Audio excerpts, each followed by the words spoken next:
So hi, everyone. Again, my name is Jessica Liu. I am a postdoctoral researcher here at Stanford, and I am one of the SSG mentors. And I really wanted to put on this workshop for you all this fall to introduce you all to the field of public health and the possibilities out there for those of you who might be considering doing a career in public health or adjacent to public health. So first, I got to quickly introduce myself, and I'll dive into a deeper background about me shortly. But just so that we all know who's here, I would love just for you all to introduce yourself in the chat. That way I can see who you all are, you can see who each other is. So just a quick type in your name, your school, and what you're curious about in regards to public health. It could be a couple words, doesn't have to be too long. So type that up and then share it into the chat. All right, I see some people are also, more career. Lots of people want to know how public health and careers will link up. We're definitely going to talk about that today. Yes, lots of people interested in career options. So we will definitely go through that today. All right, I'm going to go ahead and move on then. If you're still typing, go ahead and enter it into the chat and we will continue forward and still have your little intros off to the side. So thank you for doing that.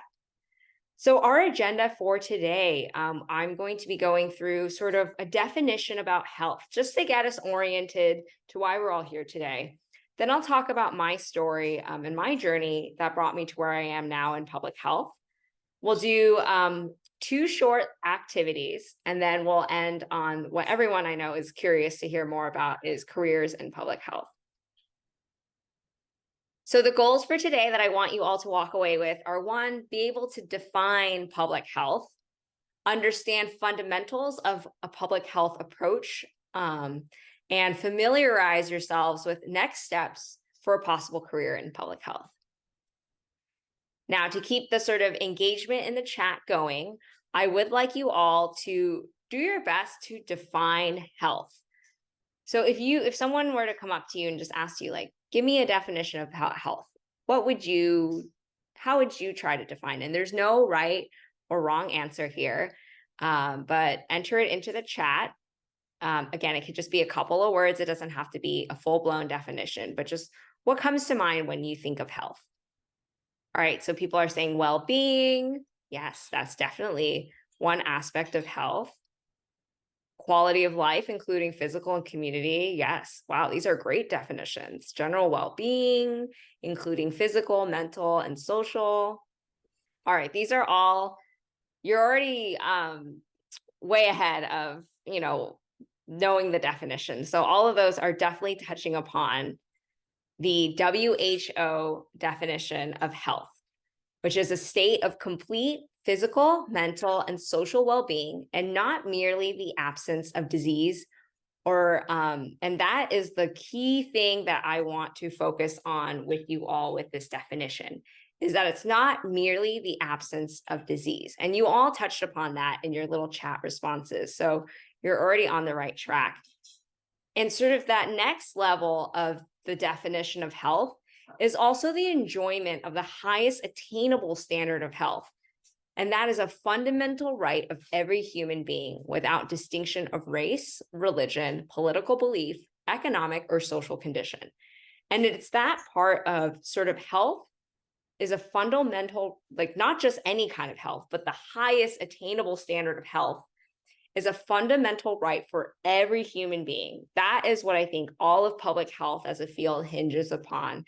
And you'll start to see that as we talk about it today. Now, switching gears a little bit. So who am I now and what am I doing in this field? So again, I'm a postdoctoral researcher or scholar, whatever you want to call me. I study adolescent substance use. And, fun fact about myself, I also love teaching so much. I teach fitness classes. So yeah, more well-being and physical fitness too in my hobbies as well. But what got me to where I am now? Definitely didn't happen just because I woke up and was like, okay, I'm going to be a postdoctoral scholar. I did go through quite a bit of school and a little bit of a journey to get to where I am now. So I created this diagram as I was thinking about how can I best display sort of my journey in public health. And it actually started all the way back when I was an undergraduate student at UC Berkeley. That was over a decade ago, wow, believe it or not. And they were one of the few schools at that time that actually had an undergraduate degree in public health. So I took an introduction to public health course, fell in love with it. I was at that time just a psychology major, and then I decided to double major in public health after taking that intro course. And then I ended up liking public health more.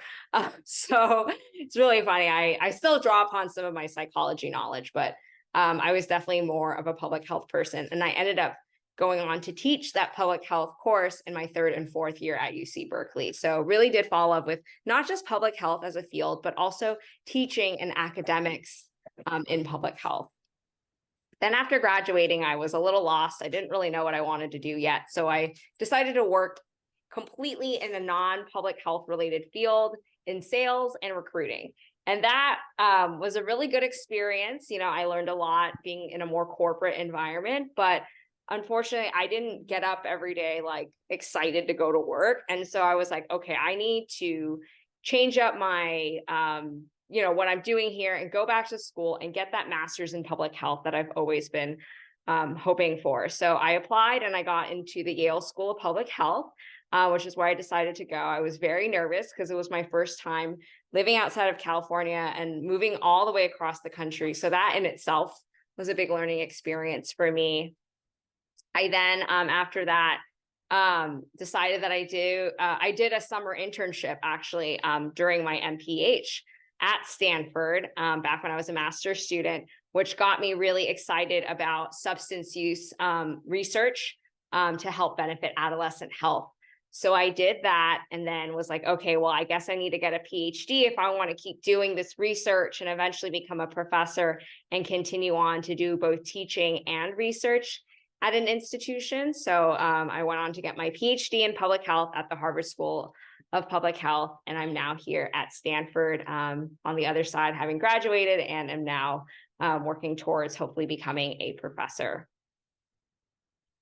So I know that was a lot. And I just wanted to share my journey with you all so you know kind of what I came from. Like, yes, I kind of had a pretty linear trajectory in terms of public health undergrad, then an MPH, and then a PhD. But I did take some time off to sort of work and explore other options to find out what I didn't and did like. And I think that's always a very valuable experience to have. So you don't always have to go from one thing right to the next and know exactly what you need. All right, so that's enough about me. Let's start learning more about public health and some of the concepts that come with public health. So I told you all that I took an introduction to public health course in my undergrad at UC Berkeley. And I still remember this vividly. I was sitting in a lecture hall, the biggest one on campus with 700 students in it. And it was my very first class, and they were teaching us, okay, what is public health? Kind of like what we're doing now. We're trying to figure out what exactly is public health. And the professor who was giving the talk gave us a metaphor to try and learn kind of like what exactly public health was versus medicine. So this story, I will have to say, it's a little like, not graphic. It's not my favorite. And we'll kind of get to that in a little bit too. But essentially, the story goes, and as you can see here on the screen, there is a village. And in that village, there's a stream that runs down through the village. And one day, the villagers woke up and then they saw a bunch of babies floating down this stream. And of course, that caused a lot of commotion and everyone was like, oh no, what's going on? Why are there all these babies like floating down in, the stream? And to save them, people started pulling them out of the water. Okay. And no matter how many babies they pulled out, there were more and more that kept coming down. So after a while, one of the villagers was like, okay, this is clearly not, we're saving the babies, but the problem is still, there's more of them still coming down. So that person decided to go upstream to figure out, okay, what is the source of this problem? Where are these babies coming from, and why are they coming down this stream and into our village? And they went up there and they discovered it wasn't just one thing. There was a lot of problems happening up there that was causing these babies to come down the stream. And that is public health. It is that person going upstream and trying to figure out the source of, So that's the metaphor that I learned public health was very first introduced to me. And I think this slide kind of puts it into a little bit of a pictorial context. So if you look at the upper left hand, or let's start with the lower right hand side of the screen, the downstream area, as I was saying, the people pulling the babies out of the water. So you can think of that as more of your traditional medical care. People are coming to you, they're already sick, they're already have disease, something is, going on, which is why they're going to seek out medical care.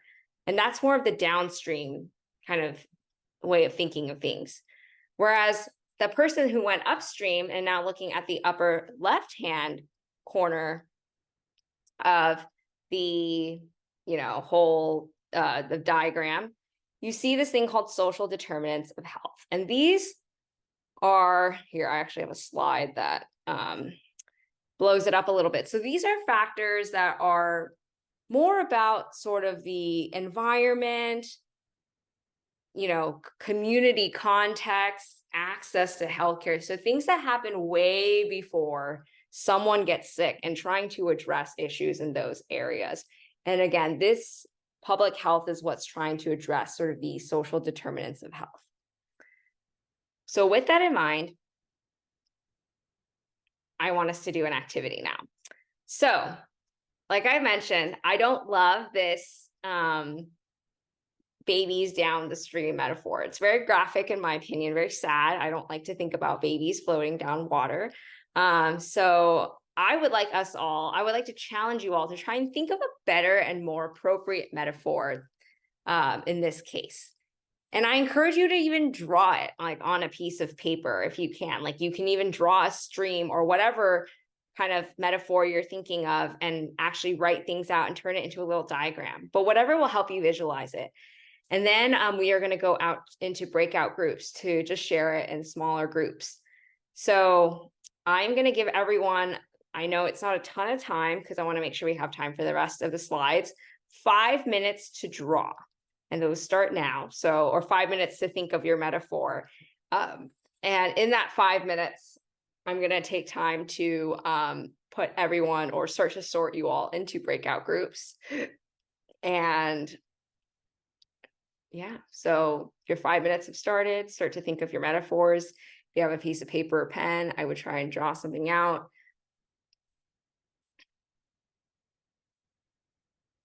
I know it can be a little tricky thinking about metaphors, but like think of a lot of nature can be inspirational in this case. So try to think of something, and if you can, draw it out or write it out.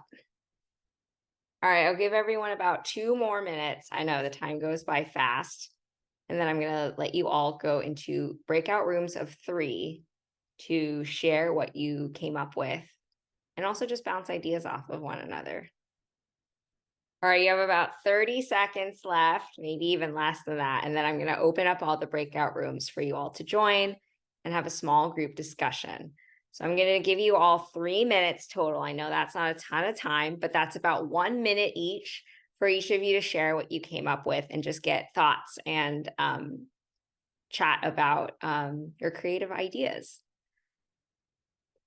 All right, I'm going to open all of the rooms. Please join and go ahead and share with your groups.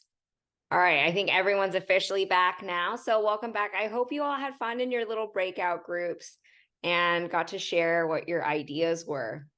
Now, I would love to hear about some of the metaphors that you came up with that are probably way better than this babies in the stream one. So if I could have some volunteers, you can either, I would encourage you to unmute yourself and just share. Okay. A couple people are raising their hands. Let me, hold on. It's hard for me to see. Okay. Yes. Maisha, Dexter, and then Ada. Go for it. You can just unmute yourself and go. My metaphor is about, so there's this village in a valley and they have crops, and then whenever a brown cloud comes by, which is pretty much pollution, it rains on the crops and destroys their crop yield. So they're trying to figure out where this brown cloud is coming from, so they go over the valley to the other side and they see a factory polluting the air. So it's kind of, I don't know if that works. So Yes, no, that's a wonderful metaphor. Thank you, Maisha. And that really gets around sort of, again, the neighborhood, the built environment, and trying to understand, okay, where is, instead of just cleaning up the pollution, like where is it actually coming from? So yeah, that's great. Thank you for sharing. Dexter, do you want to go next? Your hand is up next. Yeah, I got you. Um, so basically, I just kind of like thought of it as like going to like the source of the problem, like you said. And I thought of like a basketball player, and if he was missing a lot of shots and like just kept missing and missing and missing, obviously something is wrong with his shooting form or whatever other external variables that we may not count. And kind of just like going back and fixing whatever is wrong with his shot to make him make shots. So that's what I thought of. Yeah, that's a great way of thinking about it. And to take it even to the next level, you can think of it as like, okay, instead of just focusing on, yeah, like what you said, like, why is he not making the shots in the court? What's wrong with his form, etc. Even thinking like, okay, is he getting a good night's sleep the, night before going to practice? Like, did they have a good meal before, like that would even, so again, thinking of not just exactly what's happening in that moment, but thinking a couple steps back. Great example. Masna, if you want to share. Yeah, can you hear me? Yes, we can. So I was kind of thinking like similar to a nature thing. It and a avalanche of snow and public health would kind of be like a wall or like a barrier stopping the snow from like hitting a village or something. Yes. Yeah, so you're already thinking about what we can do to prevent some of these things, which is a really great way of thinking of it. All right, these were all great metaphors. I think you all are grasping the kind of bigger picture of what public health is. For those of you who want to still share your metaphors, throw them into the chat, and then I will keep moving forward now so we have time for everything. All right, so we covered these social determinants of health, which are some of the things that you all are thinking of, the kind of root cause, the things that happen like before, the walls, like everything that's, not happening in the immediate moment.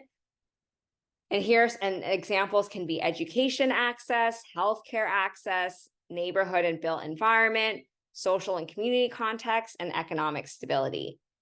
Again, these upstream factors. Another important key part of public health is also the sort of multi-layered approach or the multi-layered factors of what impacts health. So you have the individual person and, their genetics, their race, their, what they eat, their personal lifestyle, that's all influencing their individual health. But then there's also the next level beyond that, the interpersonal relationships they have, their family members, their peers, their household environment. All of that is also going to influence an individual's health.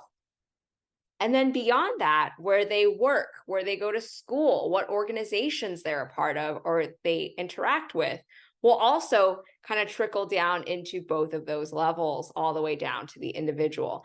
And this keeps going up. Then there's the community level. So what's happening like in your town, in your local area? This is where the built environment might come in, or other kind of like larger organizations. And then of course, there's also all of the different policies that are related to health that can impact individual health all the way down. So sometimes I like to almost think like, what isn't public health? If it's so multi-layered, multifaceted, etc. So public health can include a lot. And all right, I'm going to try and do some magic here and get this video to play. All right, so let me get my slides back up. Hopefully you all enjoyed that little video. So I know it was a little bit old, but this was actually a big sticker campaign when I was an undergraduate student at UC Berkeley. So again, I'm really trying to introduce you all to public health in a very similar way that I was way back when. So giving you that same experience. But anyway, so I hope you all enjoyed that video. And I want you all now, it's your turn to pretend like you're in that video. You have a roll of those "This is public health" stickers. And I want you to think about what you see in your day-to-day life. And where would you put this sticker? Now, I resist the urge to type everything that you see into the chat, but if you could pick a couple of key things that you kind of think about or are a big part of your day-to-day lives, what would those things be? And let's go ahead and share them into the chat. Yes. Yeah, definitely vehicles that transfer healthy food, public restrooms, fire hydrants, clinics. Yes. Food stands, definitely. Blood donor trucks, yes. All right, so I think you all get the message. It's really all around us, public health. And I think that what is sort of the key message that I want you all to think about is, like I said, almost anything can be public health. So what does that mean? Almost anyone can have a career in public health. I know it's a cheesy transition, but I really mean it. I think anyone who wants to do work in public health can find a career in public health, and you'll see why. So there's always ways to have public health. Like, let's say, you know, you can be like an engineer or a lawyer or whatever, and then focus, you know, your work on public health elements. So that's definitely one way to kind of think about incorporating public health into your career. And that's just by being passionate about public health and focusing on those kinds of topics when you're going through other career options. But today I'm actually going to focus on, okay, if you really want to get like a degree in public health and pursue a public health career specifically, like what that might look like. So the first kind of key step that most people in public health do, you know, take as their first step into the field of public health is getting a master's in public health degree. This is a 2-year professional degree that you get after getting your bachelor's. And it is a combination of mostly coursework. Most programs have you do a summer internship, and some have you do research and write a thesis. And what's cool is that in these masters in public health programs, you have the opportunity to not just get a degree in public health, but also specialize or have a concentration in a sub area of public health. So this really varies from school to school, but generally some of these specialties can include community health, social and behavioral sciences. That's sort of what I focused on. That's the departments that I was in for both my master's and PhD. There's also epidemiology and biostatistics. So if you want to do more of the quantitative work, there's that as well.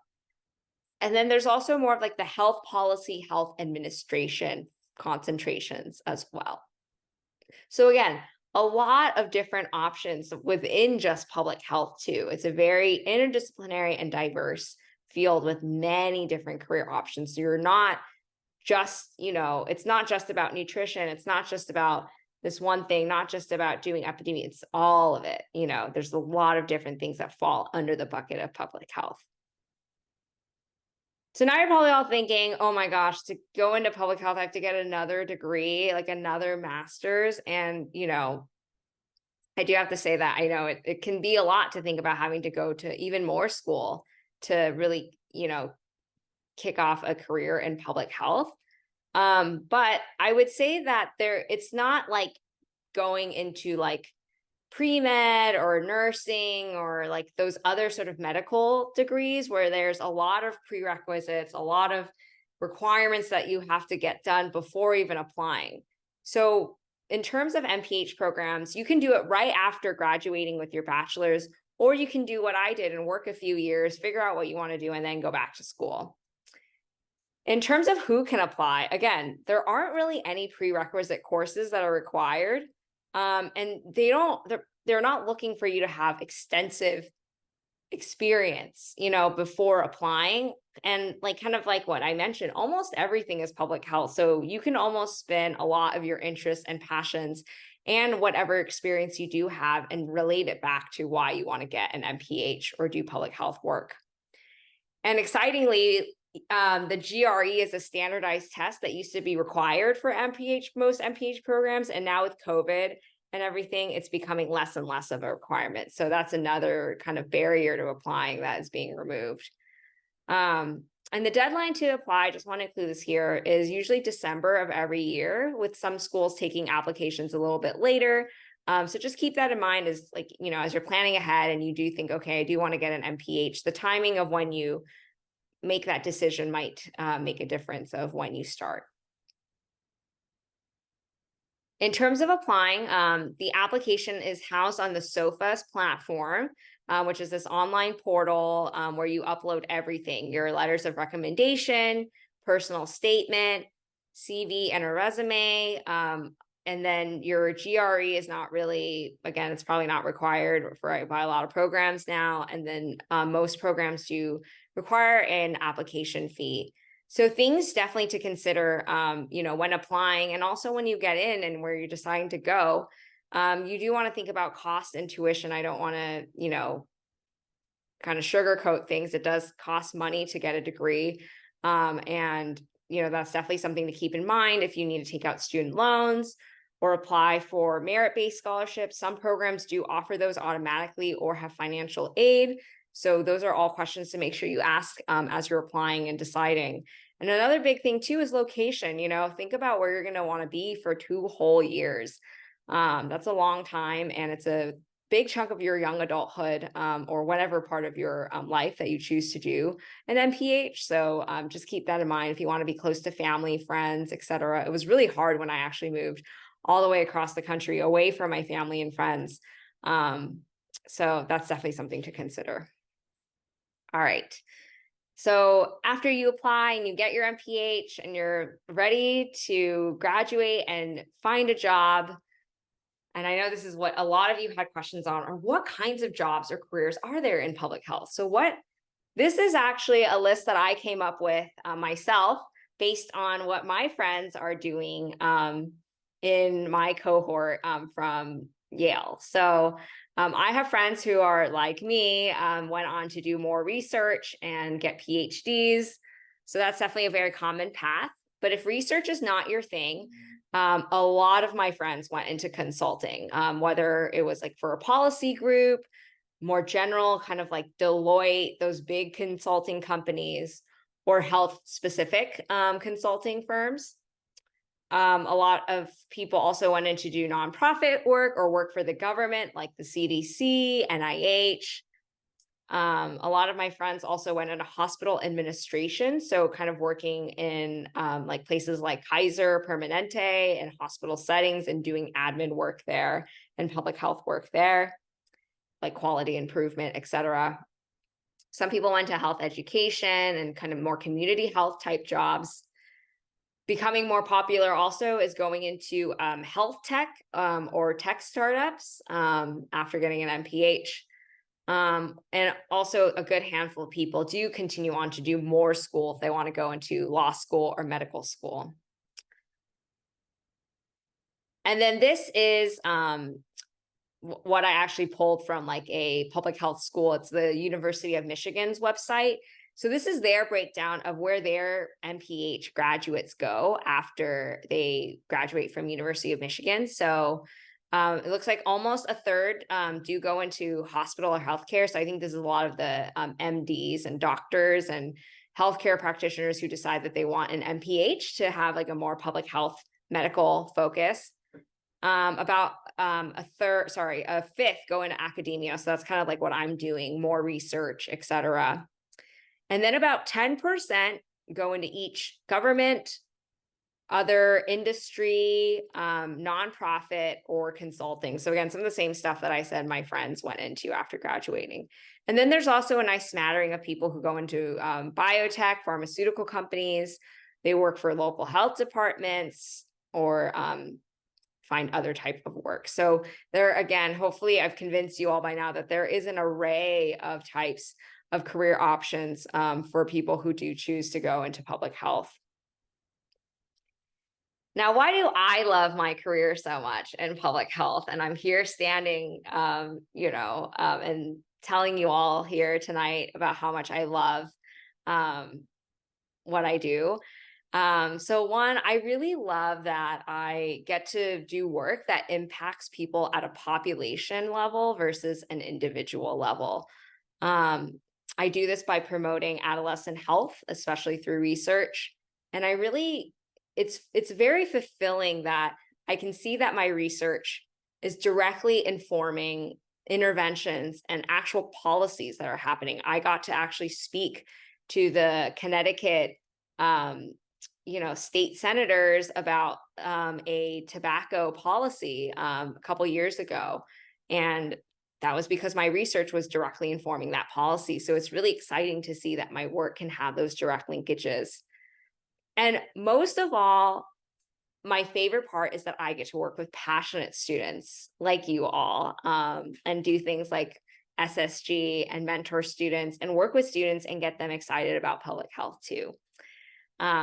So yes, I told you at the beginning of this talk that I took 2 years off after undergrad to work, and I would wake up and I was like, getting through my 9 to 5, not super excited. But now, 10 years later, as a public health researcher, I wake up every morning and I'm so excited to start my day because I know I get to wake up and kind of do this kind of public health work, and it is so much fun for me.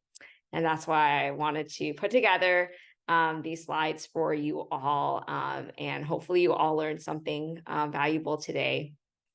I did want to leave you all with a couple of notes and resources. So again, my passion for public health research and mentoring students is really about mentoring students. And I've actually created quite a bit of resources for students. So if you really liked what you saw in this talk and want to learn more about the nitty-gritty of getting an MPH, applying for MPH programs, what it's like to be a graduate student in public health, I have an entire YouTube channel dedicated to this kind of information. So, please feel free to subscribe. I can send a link out to all of you after this talk or share it in the chat so that you all have access to this. And as a part of this, YouTube channel, I work with a lot of students. They come find me, and I offer free reviewing of applications. So in the future, I have my email, my non-Stanford email here, because I may not always be at Stanford, but I'll always have this email. So if in a couple of years you decide that you want to go for an MPH and you want to talk to me again about applying and what it's like and what to include in your personal statement and get feedback, I'm so happy to provide that for you. You don't even have to you can just email me out of the blue and say, hey, I was in SSG in 2023 and I saw your public health workshop. Can you? And then boom, I will be there by your side, ready to help you. So please feel free to save my contact information and reach out if you ever want to connect more in the future about public health careers. All right, I'll go ahead and take some questions now. So feel free to type the question into the chat or raise your hand. You can just raise your hand and unmute yourself.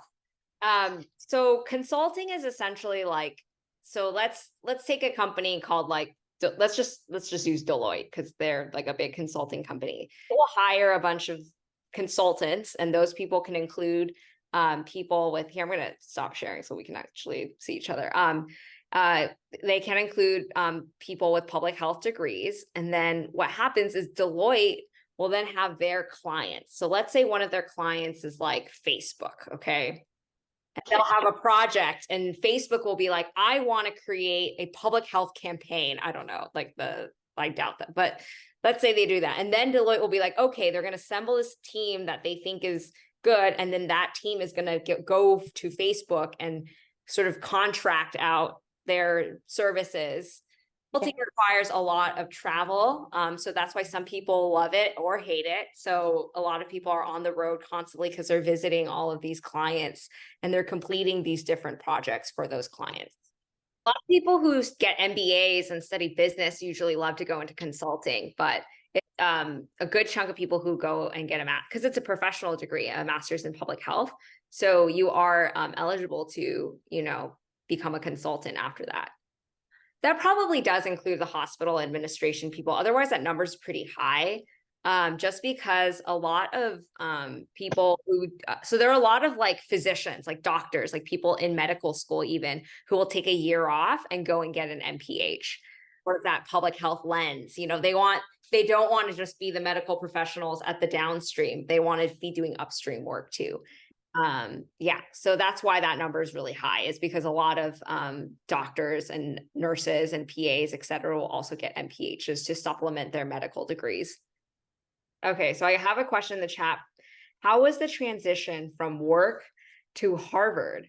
Well, from my work, I did go to Yale for my master's first. So it was more of the transition from work to Yale. And then I went straight from Yale to Harvard for my PhD. But that transition from work to Yale was actually very interesting for me because I had taken 2 years off to, again, work in a corporate world. And when I was in undergrad, let's just say I had a lot of fun as an undergrad. And sometimes, I wouldn't study the most, or I wouldn't always go to class. And, I still worked hard, but I felt like I didn't take school like as serious. I was like definitely enjoying sort of like the college experience. And when I went to Yale, so then I worked for 2 years and wasn't in school. And I was like, whoa, that's I've only been in school since I was like K through 12 and college. And then I took 2 years off to work and I was like, wow, this is very different to like not have homework for the first time in my whole life. And then when I went back to Yale, I think at that time I was like so appreciative of like the fact that I got into like a good school, that I was like going back and like I almost had this like newfound rejuvenated energy. And I was like going to every class, like reading every single word of every single reading, article, paper, book that was assigned. I was so studious, but I was still also having fun. But I really took school very seriously because I think at that point I was like, okay, I'm really here now. I'm not just taking a bunch of random undergrad classes. I'm taking classes in public health that I care about, and I'm actually working towards like my greater career goals. And so it was actually a really great experience for me that way. Okay. It looks like Nicole has a question, or if Yes. Well, I have a question. When you're applying for graduate school and you have multiple, like a list of schools, and you have to ask for letters of recommendation, do you use the same 2 people and say, okay, I'm applying here, I need you to send a letter of recommendation to like these different places? Or like, how does that work out? Because you don't want to seem like you're overbearing, right? Say, I'm applying for 5 places. I mean, and also like, how many places should you apply for if you are interested? Yeah, this is a great question. And so what I would say is that what's nice is I mentioned that here, I'll share my screen again. When you apply on this SOFIS portal, and all of the schools will have their application on this portal. So you go on and then you create it's like when you basically create a general application that you apply, and then maybe some schools will have you answer like additional questions, but you're submitting almost like a pretty similar application to all schools. And then what your letter of reference writers will do is they'll just upload it into the platform once, and then it goes to all the schools you apply to. And then depending on number of schools, that's really up to you. Depending on like what your situation is, I don't want to like say a number. I applied to a lot because I just had no idea where I would get in. Probably didn't need to, but it really depends. But thank you all so much. You all were a great audience, like I said.